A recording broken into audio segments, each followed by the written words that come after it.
Hello बच्चों, कैसे हैं आप लोग। तो आज हम लोग पढ़ेंगे क्लास टेंथ का। जैसे कि मैंने आपसे वादा किया था कि पिछले क्लास में कि मैं क्लास टेंथ का सिलेबस जल्द स्टार्ट करने वाला हूं, तो आज से हम लोग थोड़ा सा क्लास टेंथ को भी लेके चलेंगे। तो क्लास टेंथ में पहला चैप्टर है आपका जीएसटी। यूनिट 1 का पहला चैप्टर सलीना पब्लिकेशन में जीएसटी है। तो ये उन बच्चों के साथ, मतलब ये लगभग सारे बच्चे जो पठन पाठन में हो, उन उनमें को इस चैप्टर के बारे में और जीएसटी के बारे में बेसिक नॉलेज होने के लिए ये टॉपिक बहुत ही इंपॉर्टेंट है उनके लिए। तो सबसे पहले तो ये हमको समझना है कि जीएसटी है क्या, और जीएसटी से समझने से पहले ये समझना है कि ऐसा क्या किया गया कि सरकार ने जीएसटी लागू किया। और जीएसटी को और बेहतर समझना है तो सबसे पहले टैक्सेशन प्रोसेस को समझना होगा कि हम लोग टैक्स क्यों पे करते हैं, टैक्स ऐसा क्या है जिसके चलते सरकार इतना प्रेशराइज की जाती है कि टैक्स हमेशा देना चाहिए और टैक्स की चोरी नहीं करनी चाहिए।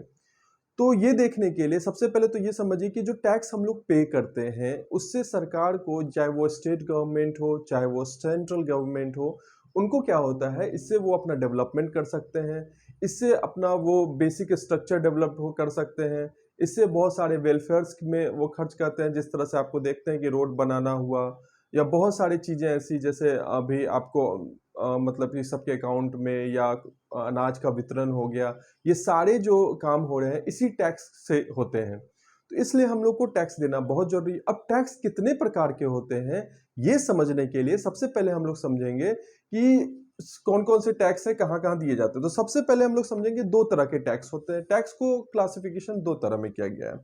तो पहला होता है डायरेक्ट टैक्स, मतलब गवर्नमेंट हो चाहे स्टेट गवर्नमेंट हो, वो लोग क्या करती है, सबसे पहले टैक्स है, समझते हैं। तो टैक्स जो है उसको क्या किया कि दो भागों में बांट दिया। तो दो भागों में बांटा, एक का दिया आपको क्या, डायरेक्ट टैक्सेस, इसको अच्छे से समझिएगा, डायरेक्ट टैक्स। और एक को दिया इनडायरेक्ट टैक्स, इनडायरेक्ट टैक्स। अब ये समझिए डायरेक्ट टैक्स क्या होता है। डायरेक्ट टैक्स मतलब कि जब हम लोग कोई भी, जैसे कि इनकम, इंडिविजुअल ऑर्गेनाइजेशन, जैसे कि किसी का इनकम हो गया या ऐसा कुछ भी, मतलब डायरेक्ट टैक्स हो, मतलब कि हम लोग जीएसटी पे करते हैं कि कोई डायरेक्ट टैक्स देता है। जैसे हम लोग क्या करके कौन कौन सा इनकम टैक्स देते हैं, तो ये सब जितने टैक्स दिए जाते हैं वो डायरेक्ट टैक्स हैं, ठीक है। और इनडायरेक्ट टैक्स क्या हो गया कि अगर मान लीजिए हम कोई भी गुड्स परचेज किए, मतलब कोई भी सामान जाके मार्केट से लिए, उस पे जो सरकार टैक्स लेती है वो हो गया इनडायरेक्ट। जैसे कि हम लोगों ने कोई भी बिस्किट खरीदा, कोई भी सामान, कपड़े खरीदे, कोई भी एसेसरीज खरीदी, तो जितने भी ये सामान है, चाहे वो इलेक्ट्रॉनिक गैजेट्स खरीदा, तो इन सब पे जो सरकार अपना टैक्स लेती है, ऐसे टैक्सेस को इनडायरेक्ट टैक्स कहते हैं। और डायरेक्टली हम जाके अगर सरकार को बोले कि मेरा इनकम इतना है, इस पे मेरा जो टैक्स बनता है वो सरकार जो काट ली, या किसी भी इनकम, तो इससे जो इनकम काट रही है, या कोई कंपनी जो कॉर्पोरेटिव कंपनी है वो जो अपनी इनकम को दिखा के उससे जो सरकार टैक्स लेती है, वैसे टैक्सेस को हम लोग डायरेक्ट टैक्स में रखते हैं। तो दो तरह से टैक्स हो गया, इनडायरेक्ट टैक्स और डायरेक्ट टैक्स। तो इन सबको, और उससे पहले क्या होता है, तो ये समझ में आपको आ ही गया होगा। तो इसमें अगर एग्जाम्पल दिया जाए कि डायरेक्ट टैक्स में एग्जाम्पल क्या है, तो सबसे पहले एग्जाम्पल आ जाता है इनकम टैक्स। डायरेक्ट टैक्स में आपको एग्जाम्पल आता है इनकम टैक्स का। और एक एग्जाम्पल ले लेते हैं कि कॉर्पोरेट टैक्स जितने भी लगते हैं वो सब क्या है, जैसे कहीं बैनर लगाने के लिए कुछ भी ऐसा जो होता है कॉर्पोरेट करने के लिए जो टैक्स लगते हैं, वो सारे किस में आ जाते हैं, डायरेक्ट टैक्स में। दूसरा है इनडायरेक्ट टैक्स। तो ये तो आपको समझ में आ ही गया होगा कि इनडायरेक्ट टैक्स क्या होता है। जब हम लोग कोई भी गुड्स बाय करते हैं, जब गुड्स बाय किए तो इनडायरेक्ट टैक्स लगते हैं। दूसरा है जैसे किसी भी सर्विस लिए, जैसे हॉस्टल में, रेस्टोरेंट में, एजुकेशन संस्थान में, जहां भी गए वहां जो सर्विसेज प्रोवाइड की जाती है आप लोगों को, तो उस पे जो टैक्स लग रहा है वो क्या है। और दोनों पे जो टैक्स लगता है, इन सबको क्या रखा गया है, इनडायरेक्ट टैक्स में। तो गुड्स हम लोग बाई कर रहे हैं, सर्विसेज बाई कर रहे हैं, और इन दोनों में जो टैक्स लग रहा है इन सबको रखा जाता है इनडायरेक्ट टैक्सेस में। तो इन सबको समझने के लिए सबसे पहले हम लोग को समझना पड़ेगा कि क्या होता है गुड्स परचेजिंग और क्यों ऐसा किया जाता है। और उससे बाद हम लोग समझेंगे कंप्यूटेशन ऑफ टैक्स क्या होता है, मतलब कैसे हम लोग टैक्स की गणना करेंगे, मतलब कैसे हम लोग को पता चलेगा कि कितना टैक्स हम पे लगा है, ठीक है, और किस तरह से हम उसको पेड कर पाएंगे। तो सबसे पहले ये भी बहुत इंपॉर्टेंट इशू है कि अगर मान लीजिए हमको पता है कि सरकार हमसे टैक्स लेती है, ये पता है कि सरकार हमसे टैक्स ले रही है, चाहे वो डायरेक्ट टैक्स हो चाहे वो इनडायरेक्ट टैक्स हो, तो हम लोग इसके काउंटिंग कैसे करें, कंप्यूटेशन कैसे करें, मतलब कि इसकी गणना कैसे करें। अगर मान लीजिए आपको कैसे पता चलेगा कि हमसे कितना टैक्स लिया गया, कितना पे कितना टैक्स लिया गया, तो इसको समझने के लिए, क्योंकि हम लोग मैथमेटिक्स के टर्म में पढ़ रहे हैं, मैथ्स के टर्म में पढ़ रहे हैं, तो हम लोग को यही सबसे इंपॉर्टेंट यहाँ जानना है कि इसकी गणना कैसे करेंगे या इसका कंप्यूटेशन कैसे करेंगे। तो उसके लिए कुछ बेसिक नॉलेज है, तो उसको समझते हैं और फिर देखते हैं। आइए देखते हैं। तो सबसे पहले ये आपको तो समझ में आ ही गया होगा टैक्स किस तरह से बांटा जाता है। चलिए आगे देखते हैं कि उसका कंप्यूटेशन कैसे करेंगे टैक्सेस में। तो उस चीज को समझने के लिए इसको देखते हैं। तो सबसे पहले क्या होता है ना कि जब भी हम कोई गुड्स लेते हैं, जब भी हम कोई गुड्स लेते हैं तो क्या होता है कि जैसे मान लीजिए कहीं से भी गुड्स तैयार होता होगा तो हम उसको कहते हैं डीलर, मतलब कि कोई फैक्ट्री से कोई सामान लेके जब आएगा और हम लोग को मार्केट में प्रोवाइड करेगा तो वो क्या कहलाता है, डीलर कहलाता है। तो सबसे पहला टर्म आता है डीलर। इसका काम क्या होता है, मतलब इसका काम होता है कि ये कोई भी गुड्स या सर्विसेज बाई करता है, रीसेल करता है, मतलब इसका काम है कि पहले लेना और फिर इसको रीसेल करना। मतलब जो भी हमारा डीलर जो है वो पहले मान लीजिए जस्ट फैक्ट्री से गुड्स को लिया और फिर उसको क्या किया, मार्केट में रीसेल किया। तो ये तो पहले आपको समझना पड़ेगा कि ये रीसेलर होता है, मतलब इसको फिर से रीसेल करने वाला होता है। उसके बाद क्या करता है वो कि एक कॉस्ट प्राइस लिखते हैं। जैसे कि मान लीजिए कि उस पे जो आपको मतलब बेसिक प्राइस जो होता है उसका, जिसको कॉस्ट प्राइस या सीपी, हाँ कॉस्ट प्राइस कहते हैं किसी भी गुड्स पे। तो इसको समझते हैं पहले। कॉस्ट प्राइस को सीपी से इंडिकेट करते हैं, सिंबॉलिक, मतलब जिससे ट्रेडर बाई किया, मतलब जिस प्राइस पे ट्रेडर खरीदा। जब कोई ट्रेडर जिस प्राइस पे उस सामान को खरीदता है तो ऐसे प्राइस को कॉस्ट प्राइस कहते हैं। जब हम लोग मान लीजिए कि किसी सामान को जब हम कहीं से खरीदे और ट्रेडर से खरीदे या कहीं इंडस्ट्री से खरीदे, चाहे वो डीलर से खरीदे, तो जब हम लोग वो लोग करते हैं तो डीलर से सामान को लिए तो और फिर क्या हुआ, तो ये क्या हो गया, आपको जब डीलर से सामान लिए जितना पैसा हमको देना पड़ा उसको उस गुड्स को खरीदने के लिए, वो हमारा कॉस्ट प्राइस हो गया। तो कॉस्ट प्राइस आपको समझ में आ गया। कॉस्ट प्राइस के बाद होता है थर्ड नंबर, तो ये होता है लिस्ट प्राइस।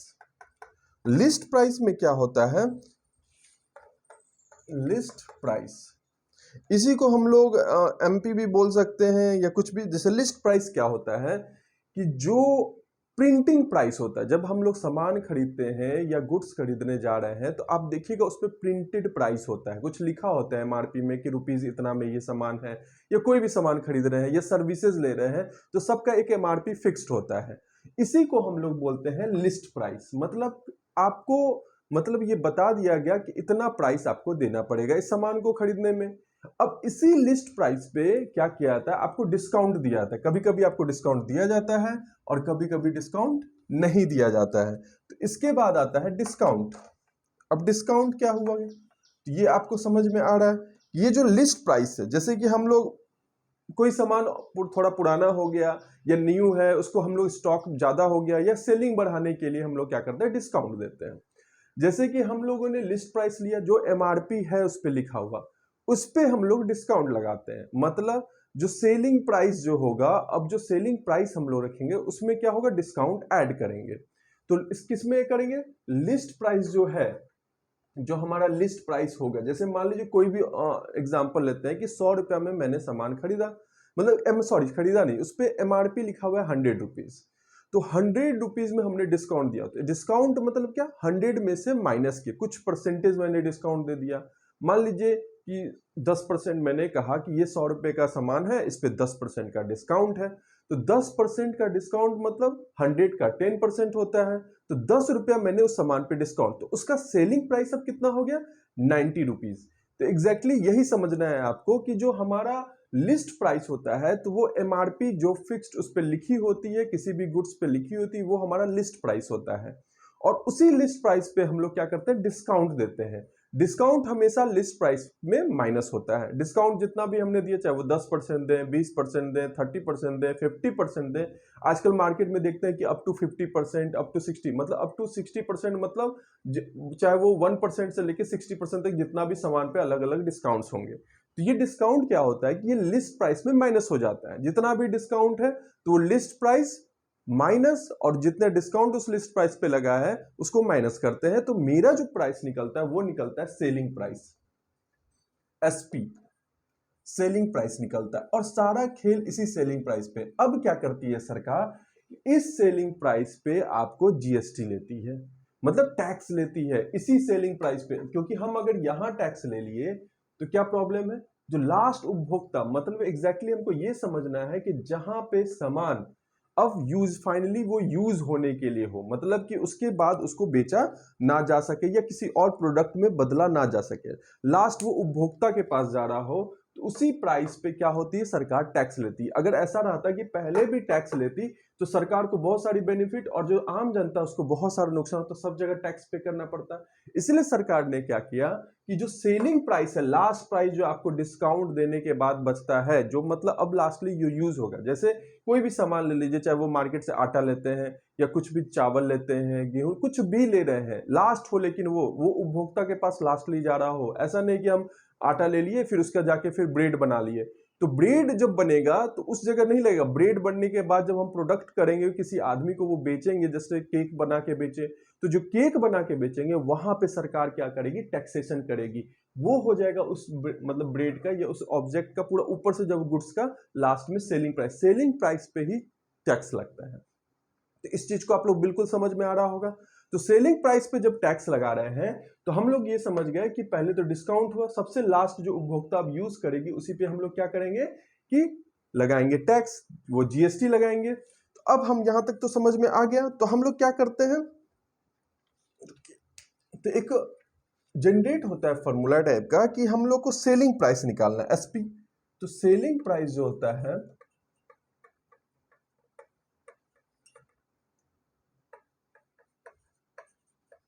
इसको समझिए, क्योंकि अगर आपको यहां तक समझ में आ रहा है तो धीरे धीरे आप, इसको चैप्टर इजी है, बस इसको समझना है। तो सेलिंग प्राइस क्या होगा, आपको अभी जस्ट पता है, लिस्ट प्राइस माइनस क्या लिखाएंगे, डिस्काउंट, मतलब इस पे कितना, इस लिस्ट प्राइस पे कितना हमको डिस्काउंट दिया गया, वही हमारा क्या हो जाएगा, डिस्काउंट प्राइस हो जाएगा। मतलब ये अब लास्ट जो उपभोक्ता होगा जिसके बाद यूज होगा, ये हमको ये पेड किया जाएगा। अब ये डिस्काउंट प्राइस है, तो अब इस डिस्काउंट प्राइस पे तो यही डिस्काउंट प्राइस पे जो डिस्काउंट हमको मिला है, इसी डिस्काउंट प्राइस पे जब टैक्स सरकार जोड़ती है, मतलब कि इस डिस्काउंट प्राइस पे क्या कर देती है सरकार, अब टैक्स जोड़ती है। क्योंकि ये क्या हो गया, इसी डिस्काउंट प्राइस में सरकार अब क्या करेगी, अपना टैक्स जोड़ेगी। तो ये जो टैक्स ऐड की सरकार यहाँ पे, तो यही हमारा लिस्ट प्राइस हो गया, लास्ट का प्राइस होता है। लिस्ट प्राइस नहीं बोल सकते हैं इसको, मतलब कि यहाँ से अब आपको डिस्काउंट प्राइस जो होता है यहाँ पे टैक्स, तो अब आपका सेलिंग प्राइस हो सकता है ये डिस्काउंट प्लस टैक्स, तो यहाँ पे सेलिंग प्राइस हो जाएगा। तो आपको कोई कंफ्यूजन है तो समझिए, एक बार रिकॉल करते हैं। सबसे पहले तो डीलर होता है, रिकॉल में समझिए। सबसे पहले डीलर क्या करता है कि वो रीसेल करता है, मतलब कहीं भी इंडस्ट्री से लाया सामान और उसके बाद क्या किया, वो मार्केट में गया और उसी सामान को फिर से रीसेल किया। जितना सामान में कोई भी, मतलब कि कोई भी इंटरप्राइजेज या कोई भी सामान खरीदता है, वो उसका कॉस्ट प्राइस होता है। मतलब वो डीलर से सामान लिया कितने पे, कॉस्ट प्राइस पे। कॉस्ट प्राइस के बाद क्या किया, जैसे मान लीजिए किराना तक जो सामान आ गया, तो किराना दुकान वाला क्या किया, जब लिया सामान इसे कॉस्ट प्राइस पे, तो वो लिस्ट प्राइस होता है, मतलब उस पे एमआरपी उस सामान पे लगा होता है कि हाँ इतने एमआरपी में ये बिकेगा। अब दुकान अपने प्रॉफिट के लिए या अपने सेलिंग को बढ़ाने के लिए उस पे क्या करता है, डिस्काउंट देता है। जितना डिस्काउंट, तो वो क्या होता है, लिस्ट प्राइस में डिस्काउंट माइनस हो जाता है। और जितना डिस्काउंट दिया उसमें, उस डिस्काउंट जो दिया वो हमारा उसी डिस्काउंट के बाद, डिस्काउंट दिया हम उसको माइनस किए लिस्ट प्राइस में, लिस्ट प्राइस जो माइनस कर दिए वो हमारा सेलिंग प्राइस निकल के आ गया। डिस्काउंट माइनस किए तो सेलिंग प्राइस हो गया, और इसी सेलिंग प्राइस पे क्या किया, गवर्नमेंट ने हम लोगों से टैक्स लिया। तो यही हमारा टैक्सेशन इस चैप्टर में बेसिकली इसी मॉडल को समझना है। तो कुछ क्वेश्चन को समझते हैं या थोड़ा सा आगे देखते हैं पहले, या थोड़ा सा आगे देख लेते हैं उसके बाद। तो यहां तक आपको समझ में क्लियर आ गया होगा कि जीएसटी टैक्सेशन क्या होता है। अभी जीएसटी की बात नहीं कर रहे हैं, क्यों जीएसटी आया ये सब समझते हैं। तो यहां तक आपको कोई दिक्कत नहीं है। थोड़ा सा इस चैप्टर को अच्छे से बेसिकली समझ लेंगे तो उसके बाद आप जो सवाल बनाएंगे तो वो देखिएगा बहुत इजी तरीके से बनेगा। तो अब यहां देखते हैं, तो अब क्या हुआ कि हम लोगों ने देखा कि टैक्सेशन लिया सरकार ने, सेलिंग प्राइस पे टैक्स लिया, मतलब कि लास्ट उपभोक्ता तक यूज होने वाले प्राइस पे टैक्स लिया।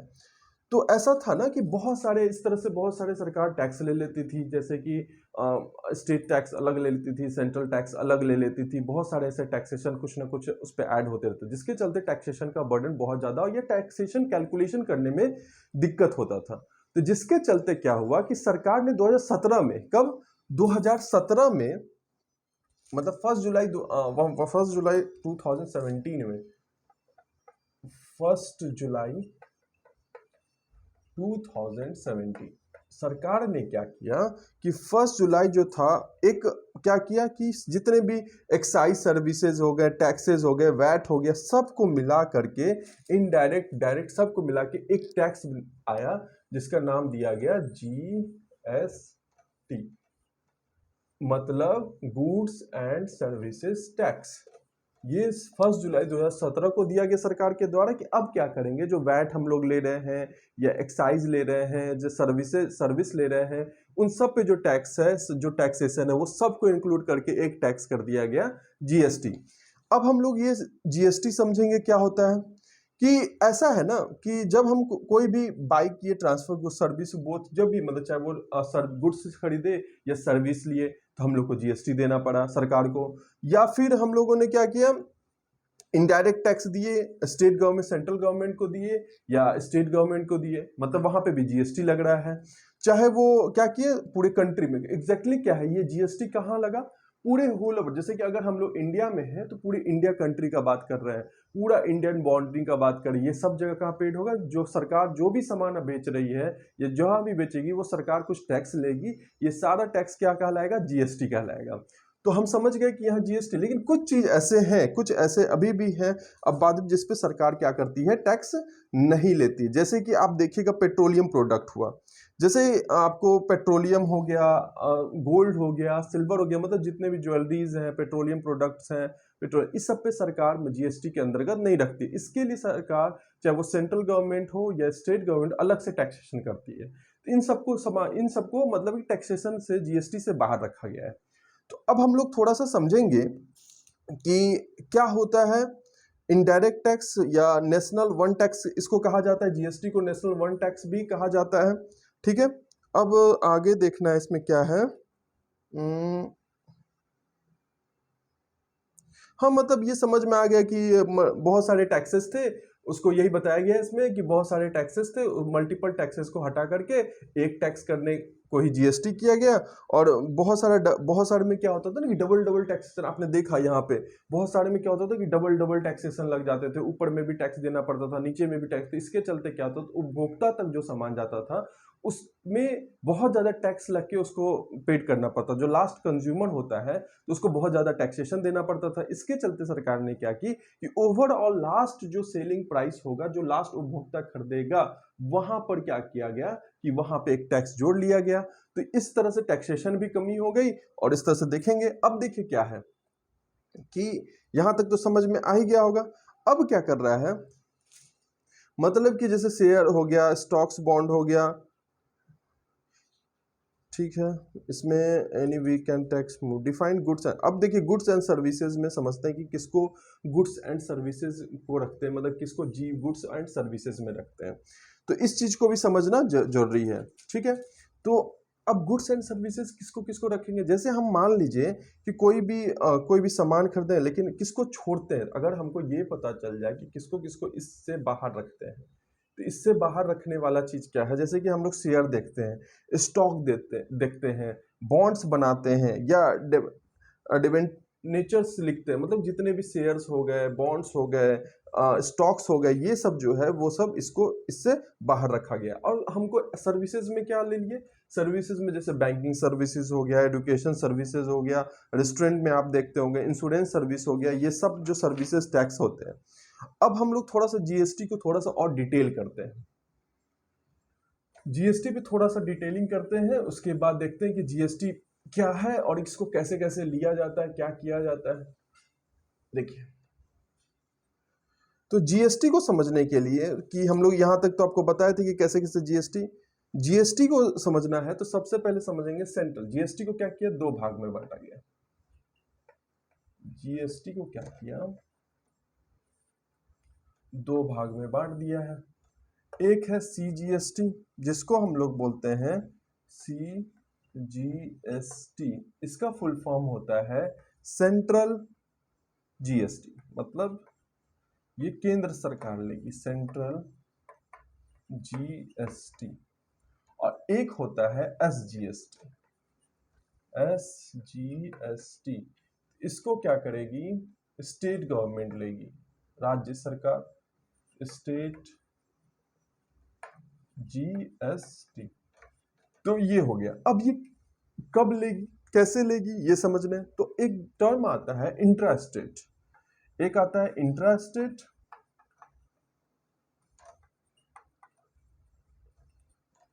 और एक आता है इंटर स्टेट।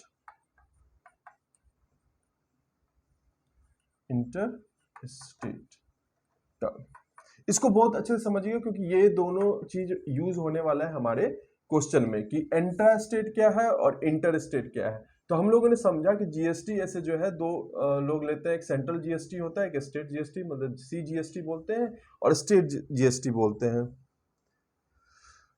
जैसे कि मान लीजिए कि सेंट्रल गवर्नमेंट, मतलब इंट्रा स्टेट में समझेंगे हम लोग कि क्या होता है। सेंट्रल जीएसटी तो समझ गए होंगे कि आप लोग की जो भी ऐसा, मतलब कि जो भी टैक्सेस सेंट्रल गवर्नमेंट ले रही है, चाहे वो जहां से भी ली, जैसे वो यूनियन टेरिटरीज से भी लेती है, इंट्रा स्टेट लेती है, जो भी टैक्सेस लेती है, सब जगह से जो सेंट्रल गवर्नमेंट का है वो सेंट्रल जीएसटी कहलाता है, और स्टेट गवर्नमेंट जो टैक्सेस लेती है वो स्टेट गवर्नमेंट का होता है।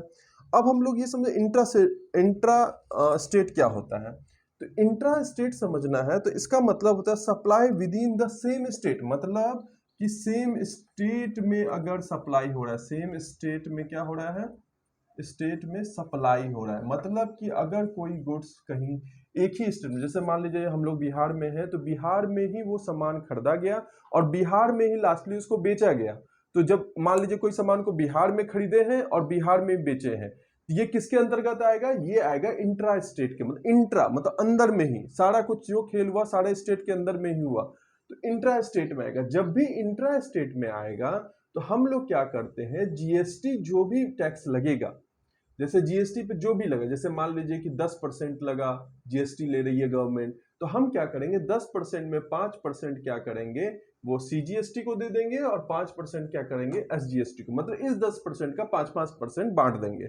अगर कब, जब इंट्रा स्टेट हो, जब मतलब कि जो भी चीज है सामान अंदर ही खरीदा जाए, मतलब स्टेट यहाँ बना भी और यहीं इसी स्टेट में बेचा गया, ये स्टेट से बाहर ना जाए, अगर ऐसा कंडीशन होता है तो उसको इंट्रा स्टेट बोलते हैं, मतलब सेम स्टेट सप्लाई होता है। और इसमें क्या करते हैं, जो जीएसटी सरकार टैक्स लगाती है उस पे, उसको दो भाग में बांट लेते हैं, हाफ हाफ करके, कि एक आधा भाग चला जाता है सीजीएसटी के पास और आधा चला जाता है एसजीएसटी के पास। मान लीजिए सरकार ने 10% कोई भी गुड्स पे लास्टली क्या किया, किसी भी सेलिंग प्राइस पे, किसी भी गुड्स के सेलिंग प्राइस पे 10% टैक्स लगाया।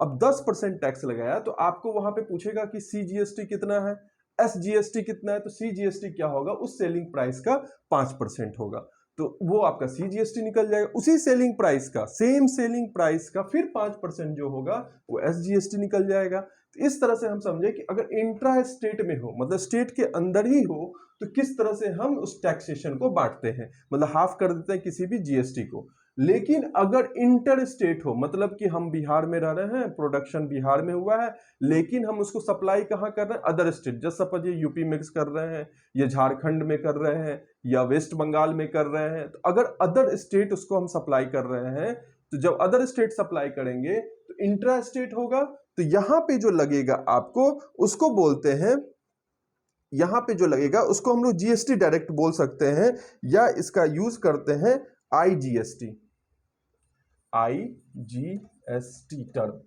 तो मतलब अगर जैसे जितना जीएसटी, तो जीएसटी ये जो है वो जीएसटी के इक्वल होता है।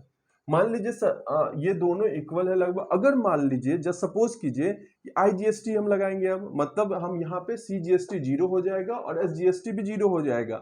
ये क्या होगा कि अगर मान लीजिए 10% सरकार ने इस गुड्स पे टैक्सेशन किया, सप्लाई मतलब कि सेलिंग प्राइस पे 10% का टैक्स लिया, अगर वो इंटर स्टेट है, इंट्रा नहीं है, वो इंटर स्टेट है, तो डायरेक्टली आईजीएसटी क्या हो जाएगा, 10% हो जाएगा। तो हम लोग यहाँ पे देखिए तीन टर्म आया, यहाँ पे तीन टर्म क्या क्या आया कि इंट्रा स्टेट आया। तो इंट्रा स्टेट जब होता है तो सीजीएसटी और एसजीएसटी में बढ़ जाता है जीएसटी। अगर इंटर स्टेट होता है तो यही जीएसटी आईजीएसटी कहला जाता है डायरेक्ट। मान लीजिए 10% का लगा तो आईजीएसटी क्या हो जाएगा, 10% हो जाएगा। तो हमको ये समझना है, जैसे कि अब मान लीजिए, तो अब यहाँ बोलिएगा कि अगर मान लीजिए इंट्रा स्टेट हुआ, मान लीजिए इंट्रा स्टेट में कोई भी चीज हम लोगों ने क्या किया कि जस्ट सपोज कीजिए इंट्रा स्टेट में हम लोगों ने कोई भी सामान बेचा, कोई भी सामान बेचा, सरकार ने उस पर 20% टैक्स लगा दिया। तो जैसे ही 20% उस पर सरकार जीएसटी ली, तो 20% में स्टेट गवर्नमेंट का कितना हो गया, 10%, और सेंट्रल गवर्नमेंट का कितना हो गया, 10%। मतलब सीजीएसटी आपका 10% लग गया और एसजीएसटी 10% लग गया।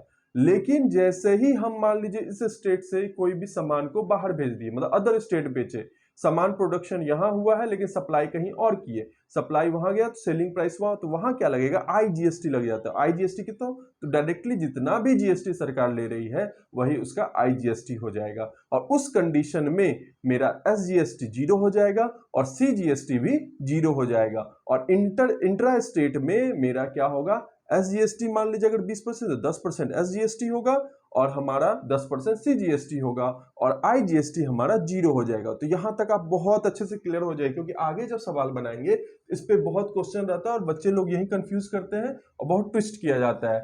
और आपको ये कहाँ कितना किस पे ध्यान देना है, हमको इंट्रा स्टेट और इंटर स्टेट पे ध्यान देके रखना है। तो क्लियर है आप लोगों को, यहाँ तक अच्छे से समझाया गया है। तो इसको थोड़ा सा ध्यान से देखिए कि कैसे हम समझाएं इसको। एक बार अगर नहीं समझ में आए तो फिर से इसको रिकॉल कर लीजिएगा कि किस तरह से हम क्या है, वीडियो को पीछे जाके देखिएगा किस तरह से हम समझाएं। तो यहाँ तक आपको समझ में आ गया होगा। तो अब अगला जो टॉपिक है उसको देखते हैं थोड़ा सा, और इस चैप्टर को बनाना स्टार्ट करेंगे। थोड़ा बहुत इस चैप्टर को आज बनाएंगे क्योंकि हम लोगों ने समझा इस चीज को, और थोड़ा बहुत अप्लाई करके देखेंगे कि क्या क्वेश्चन कह रहा है और कैसे किया जाएगा। तो सबसे पहले जो है कुछ एग्जाम्पल्स हैं उसको भी देखा जाए या डायरेक्ट चला जाए, देखिए देखते हैं। तो अब हम लोग क्या है ना कि यहाँ पे कुछ एग्जाम्पल्स भी दिए हुए, सीजीएसटी, एसजीएसटी, आईजीएसटी आप लोगों को समझ में आ गया होगा अप्रॉक्स। तो एक क्वेश्चन है तो उसको थोड़ा सा देखते हैं आप लोग को क्लियर हो पाता है या नहीं, देखते हैं। तो जैसे कि एक क्वेश्चन है आपका, मान लीजिए फर्स्ट क्वेश्चन है कि ए डीलर इन अ सिटी, देखिए ए डीलर इन अ सिटी, ये एग्जांपल्स का क्वेश्चन है सिर्फ समझाने के लिए। कुछ देर में हम लोग एक्सरसाइज पे आते हैं। A dealer in a city buy some goods, ये क्या करता है कि कुछ गुड्स खरीदता है, बाय सम गुड्स, कितना में, वर्थ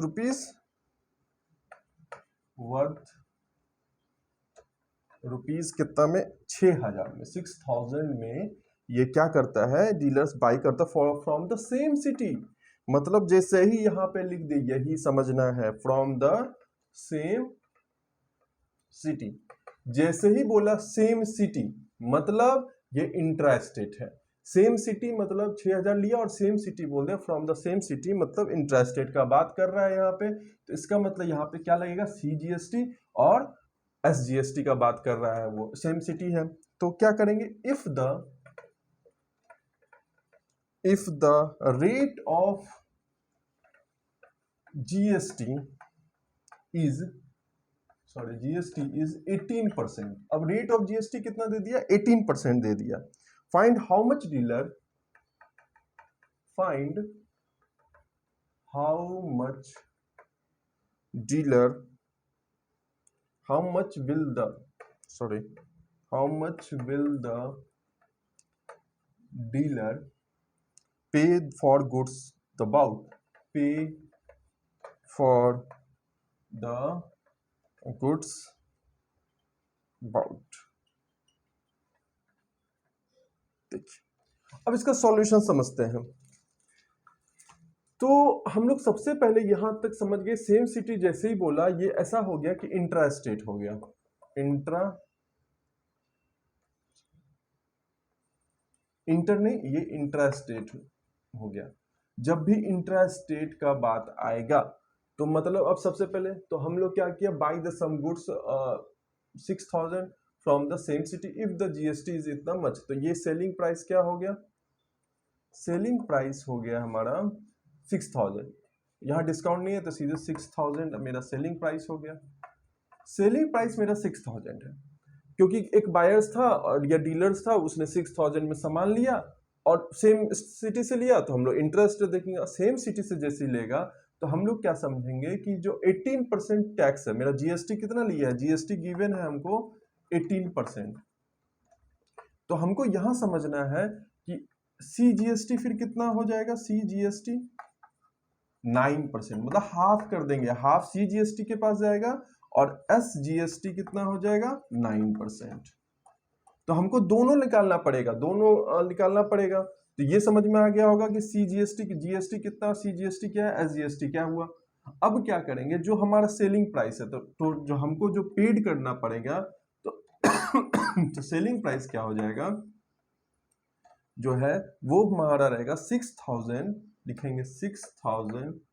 अगर हमको पहले क्या निकालना, अगर हमको सी जीएसटी निकालना है, सी जीएसटी निकालना है, चलिए। तो सेलिंग प्राइस कितना था 6,000, तो 6,000 इंटू कितना लगाए 9%, तो 9% क्या लगा दिए इस पे, सी जीएसटी हो गया। तो इसका कितना लगेगा, 20 से 20 कट गया, 9 6 कितना होता है 54 होता है, 54, तो 540 रुपीज हमारा क्या आ गया, ये मेरा आ गया सी जीएसटी। उसी तरह से एस जीएसटी जो लगाएंगे वो भी क्या होगा, 6,000 पे ही लगेगा, 6,000 पे 9/100 सेम ही हो जाएगा, मतलब 540। तो टोटल से जो होगा, टोटल सेलिंग प्राइस जो पेड होगा, टोटल सेलिंग प्राइस क्या हो जाएगा, हमको क्या निकालना है, डीलर पे द गुड्स अबाउट। तो टोटल सेलिंग प्राइस जो होगा वो क्या होगा, मेरा 6,000 प्लस 540 प्लस 540, तो मेरा कितना हो जाएगा, इसको जोड़ेंगे तो 0, तो 0 4 4 8, उसका 5 5 10 का 0 1 और 6 1 7, तो मेरा निकलेगा 7,080 रुपीज। ये क्या हो गया मेरा लास्ट में उसको पड़ा टोटल सेलिंग प्राइस। तो ये इस तरह से हम लोग फाइंड करेंगे। तो यहां तक क्लियर है, 7,000 डीलर विल बी पे, मतलब डीलर इतना रुपया पे करेगा, या इसको यहाँ पे टोटल एसपी या डीलर विल बी पे, डीलर विल बी पे, विल बी पे। तो ये समझ में आ गया होगा आपको। तो यहां तक आपको अगर क्लियर है तो हम लोग चैप्टर पे चलते हैं, थोड़ा सा समझते हैं उस क्वेश्चन को। तो इस चैप्टर पे थोड़ा सा बेसिकली इसी पे ध्यान देना है। तो अब आते हैं अगले क्वेश्चन पे।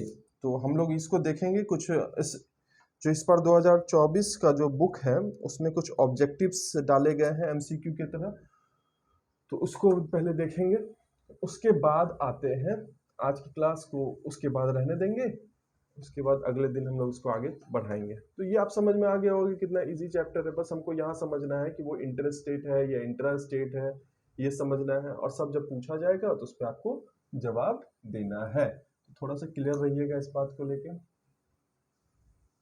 चलिए थोड़ा देखते हैं क्या है। तो सबसे पहला क्वेश्चन जो आ रहा है इस चैप्टर का, तो सबसे पहले चैप्टर 1 में हम लोग एक्सरसाइज 1A पे आते हैं। एक्सरसाइज किसका है, 1A, 1A का बात करते हैं। तो सबसे पहले आता है multiple choice question. First question है इस एक्सरसाइज का कि मल्टीपल चॉइस टाइप है, मल्टीपल चॉइस टाइप का आएगा। तो फर्स्ट क्वेश्चन जो मेरा आ रहा है उसमें क्या है कि the market price of an article, मतलब क्वेश्चन है the market price of an article the market price of an article is ₹1500। यहां तक समझ में आ गया। And discount on it is discount on it is 20%। Very good. How much money will be paid for the article? How much money will be paid for the article। तो कितना पनी if rate of GST is 80%, if rate of GST कितना है is 18%। Option भी कुछ दिया हुआ है आपका, ऑप्शन दिया हुआ है क्या क्या, ₹2124, दूसरा ऑप्शन है ₹1416, तीसरा ऑप्शन है ₹1770 और चौथा ऑप्शन है ₹260। तो सबसे पहले क्या लिखना है कि जब हम इस क्वेश्चन को देखते हैं तो क्वेश्चन समझते हैं market price of an article is इतना, मतलब मार्केट प्राइस कितना दे दिया, मार्केट प्राइस दे दिया, मार्केट प्राइस कितना दिया है, ₹1500, मतलब 1500 दिया है। मार्केट प्राइस 1500 दे दिया एंड डिस्काउंट इस पे क्या है, डिस्काउंट 20% दिया, डिस्काउंट 20% है, ठीक है। तो मेरा डिस्काउंट आ गया और उस पे जो हमारा जीएसटी लगा रहा है, जीएसटी लगा रहा है 18%। अब ध्यान दीजिए इसमें कोई भी आपको स्टेट या कुछ ऐसा नहीं बताया गया है, तो हम डायरेक्टली जीएसटी ही अप्लाई करेंगे। अगर ऐसा कुछ होता है कि स्टेट बाय या कुछ ऐसा दिया रहता तब वहां पे हम लोग सोचते थे, यहाँ पे डायरेक्ट चलेगा। बस हम लोग क्या करेंगे, तो सेलिंग प्राइस हमको क्या करना है, सेलिंग प्राइस क्या आ जाएगा, मार्केट प्राइस कितना है, ध्यान से देखिए सेलिंग प्राइस का जब बात करेंगे तो मार्केट प्राइस कितना है 1500, ठीक है। अब इस पर डिस्काउंट कितना किया है, डिस्काउंट देता है तो ये इसमें क्या हो जाता है, जो सेलिंग प्राइस है मार्केट प्राइस है, मार्केट प्राइस में माइनस होता है, माइनस किए, डिस्काउंट कितना दिया, इसी पे डिस्काउंट दिया ना, तो 1500 इंटू क्या निकलेगा, कितना परसेंट दिया है, 20% दिया है, तो 20% ये डिस्काउंट। तो ये समझ में आपको आया होगा कि मेरा जो सेलिंग प्राइस है उसमें से अगर मान लीजिए ये हमको क्या निकालना है, सॉरी ये डिस्काउंट निकाल रहे हैं, कितना रुपया डिस्काउंट दिया है। अगर डिस्काउंट निकालना है तो हमको क्या लिखे, जितना रुपया है उसमें से इतना माइनस कर देंगे तो वो हमारा जो डिस्काउंट प्राइस हो जाएगा, क्या हो जाएगा, डिस्काउंट प्राइस हो जाएगा। तो वही डिस्काउंट प्राइस निकलेगा जो हमको देना पड़ेगा। तो अब देखते हैं इसका कितना आएगा, तो ये 1500 रहेगा, माइनस 2 0 से 2 0 खत्म हो गया, 15 2 जा 30 होता है और 300, तो इसका मतलब 300 रुपया डिस्काउंट, तो इसको कितना पड़ा, 1200 रुपया। अब इसका क्या हो गया, डिस्काउंट प्राइस हो गया। जो हमारा डिस्काउंट प्राइस है, तो जो डिस्काउंट प्राइस है उसी पे क्या करते हैं हम लोग, जीएसटी अप्लाई करते हैं। तो डिस्काउंट प्राइस कितना आया मेरा, 1200 रुपया आया। तो इस देयरफॉर क्या कर रहा है, how much money will be paid, तो पेड मनी कितना होगा,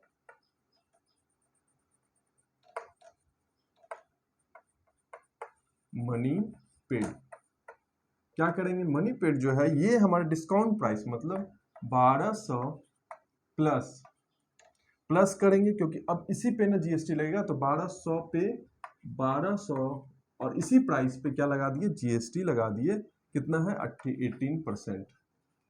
समझ में आया। अब 0 से 0 खत्म हो गया, तो मेरा क्या हो जाएगा 1200 प्लस, अब यहाँ 18 और 12 कितना होता है, तो यहाँ पे साइड में रफ कर लेंगे कि 18 12, 8 2 जा 16, 2 1 जा 2 और 3, 1 8 जा 8, 1 1 जा 1, 6 8 9 10 11 1 और 2, 216, मतलब 216 रुपया।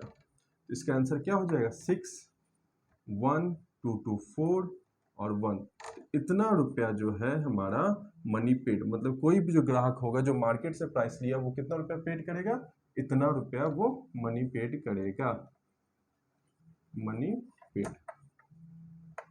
तो ये इसका आंसर होगा।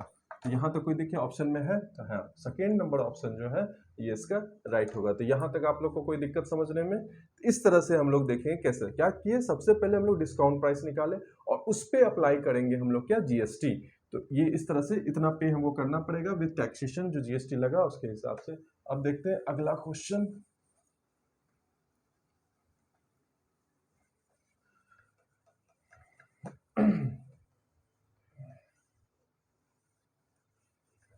तो आप लोग को ये समझ में आ रहा होगा। अगर कहीं भी कंफ्यूजन है, कहीं भी ऐसा लगे कि ये सवाल फिर से हमको समझना चाहिए या कोई कंफ्यूजन है, तो जरूर कमेंट करें। और उस चीज़ के लिए मैं हमेशा हेल्पफुल रहूँगा कि आप लोग कहीं प्रॉब्लम में आएंगे तो मैं उसे दोबारा फिर से समझाऊंगा। तो आगे देखते हैं दूसरे क्वेश्चन पे। हमारा बी क्वेश्चन है, थोड़ा सा लॉन्ग है इसलिए थोड़ा देखिएगा। तो इसका मेनली हम क्वेश्चन आपके बुक में है ही, बस इसको थोड़ा सा लिखते हैं। द फॉलोइंग, सुनिएगा, the following bill show the GST rate and mark price article A and B. मतलब कि एक ऐसा डायग्राम दिया हुआ है, यहाँ पे दे दिया आर्टिकल, यहाँ पे दे दिया market price, marked price, sorry marked price, marked price वही मतलब जो एमआरपी लिखा रहता है, और यहाँ पे दे दिया है rate of GST, rate of GST. यहाँ डिस्काउंट का बात नहीं कर रहा है। तो इस तरह से कुछ कॉलम बना दिया है, तो दो कॉलम बना दिया है, सॉरी ऐसा कुछ है। तो इसमें बोला कि आर्टिकल ए जो है, आर्टिकल ए जो है उसका जो मार्केट प्राइस उस पर लिखा हुआ है वो 1000 लिखा हुआ है, और उसका जीएसटी कितना ले रहा है, 5% का जीएसटी ले रहा है। और बी आर्टिकल जो है उस पर दिया है क्वेश्चन में कि 2000 उसका मार्क्ड प्राइस है, और उस पर जीएसटी कितना ले रहा है, 12% ले रहा है।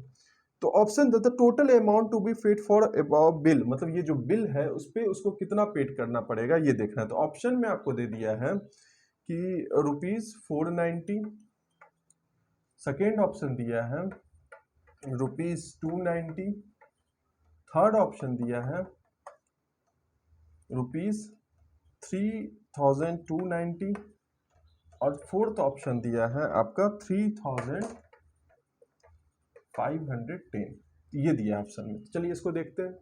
तो समझेंगे आर्टिकल। अब हम लोग पहले आर्टिकल का क्या करेंगे, ए प्राइस टू बी पेड, मतलब कि हम कितना पेड करना पड़ेगा। तो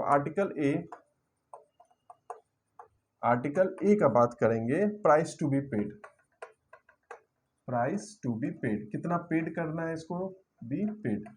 क्या करेंगे, तो हमको दिया कितना, 1000 मार्केट प्राइस, उसी 1000 पे ना जीएसटी लगेगा। तो क्या करेंगे, 1000 लिखेंगे प्लस इसी 1000 पे कितना दे रहा है, प्लस इंटू 5%। यही समझ में आ गया होगा। 5% जीएसटी लगाया तो 100 से 2 जीरो खत्म हो गया, तो कितना हो गया 1000 प्लस कितना होगा, 10 5 जा 50 रुपीज उसका जीएसटी लगा, कितना हो जाएगा 1050। ये मेरा आ गया रुपया किस पे, आर्टिकल ए पे जो उसको पेड करना है। दूसरा है article B, article B price to be paid, to be paid. तो अब आर्टिकल बी प्राइस को कितना, तो बी प्राइस कितना है, मार्क प्राइस कितना है 2000, तो 2000 प्लस 2000 का कितना 12% है, इस पे 12% जीएसटी लगा है, ये हो जाएगा 2000 प्लस क्या 12 2 जा 24 मतलब 240 रुपीज इस पे जीएसटी लगा, तो 2240 रुपीज ये आ गया।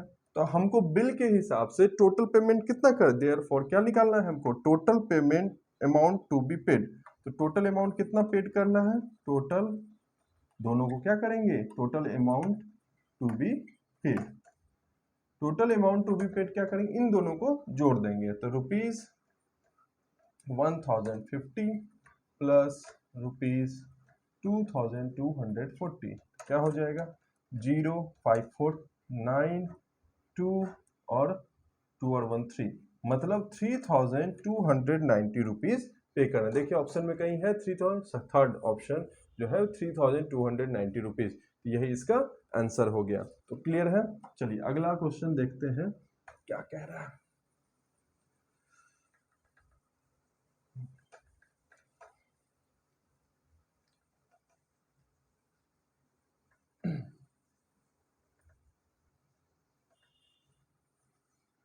अगला क्वेश्चन है मेरा, कह रहा है कि इस क्वेश्चन को ऐसे डायरेक्टली आप सॉल्व कर सकते हैं। जो अगला क्वेश्चन है उसमें क्वेश्चन पहले देख लीजिए। ए dealer in Rajasthan supply goods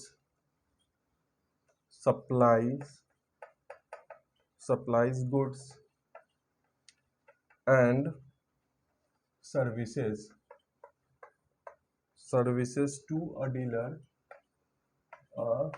dealer in Punjab। तो अब देखिए गौर से कि राजस्थान का डीलर क्या कर रहा है, किसको दे रहा है, पंजाब के डीलर को सप्लाई कर रहा है goods and services. If the rate of GST जो मेरा है वो है इज 28%, देन रेट ऑफ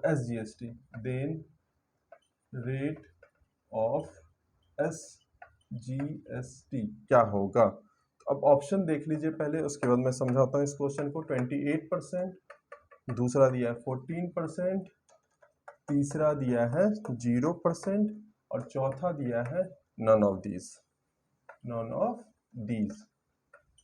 देखिए अब कह रहा है कि ए डीलर ऑफ राजस्थान का डीलर है और पंजाब के डीलर को सप्लाई, मतलब अब क्या हो गया, ये इंटर स्टेट का बात हो गया। इंटर स्टेट मतलब अलग स्टेट में चला गया। जब अलग स्टेट में चला जाता है तो जो जीएसटी होता है वही आईजीएसटी में बदल जाता है। और मेरा सीजीएसटी आपको मैंने समझाया था कि सीजीएसटी और एसजीएसटी दोनों क्या हो जाएगा, जीरो हो जाएगा। तो यहाँ क्वेश्चन में क्या पूछ रहा है कि एसजीएसटी कितना होगा। तो जब एसजीएसटी की बात हो डायरेक्ट आंसर कितना होगा, 0%, क्योंकि जीएसटी क्या चीज हो जाएगा, आईजीएसटी में बदल जाएगा जब भी इंटर स्टेट का बात हो, मतलब अलग स्टेट में जाने का बात हो। इस तरह से इसका आंसर क्या हो जाएगा, 0%। कितना इजी था। अगर आपका बेसिक अच्छा है तो ये तुरंत एक बार देखना है और इसको सॉल्व करना है। चलिए अगला क्वेश्चन हम देखेंगे। अब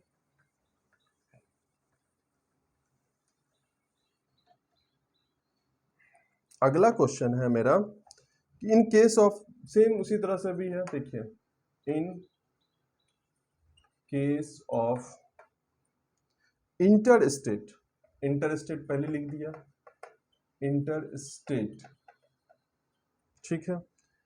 sales of goods, inter state मतलब एक स्टेट से किसी और स्टेट में गया होगा सामान। सेल्स ऑफ गुड्स और सर्विसेज और if GST rate is